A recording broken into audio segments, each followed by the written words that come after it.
À Charlevoix, au Canada, les ministres des Affaires étrangères du G7 se sont réunis vendredi pour aborder les crises qui secouent le monde.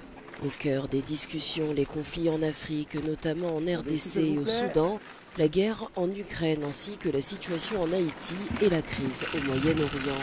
Face à ces défis sécuritaires et humanitaires, les diplomates du G7 ont adopté une position unifiée.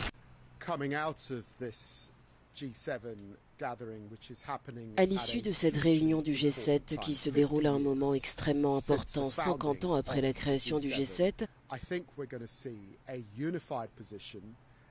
je pense que nous verrons une position unifiée, une déclaration détaillée sur l'Ukraine, la crise au Moyen-Orient, la guerre en RDC, au Rwanda et bien sûr au Soudan, ainsi que les préoccupations concernant l'activité de la Chine en mer de Chine méridionale et le comportement du président vénézuélien Maduro.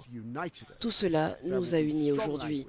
Nous tiendrons un langage ferme sur toutes ces questions, car il s'agit d'une conférence unifiée au cours de laquelle nous avons trouvé un terrain d'entente, et je me réjouis de l'effort et du sentiment de chaleur qui existe entre les partenaires du G7. Un message fort, mais au-delà des déclarations, reste à voir comment ces engagements seront traduits en actions concrètes, notamment en prévision du prochain sommet du G7 prévu en juin 2025.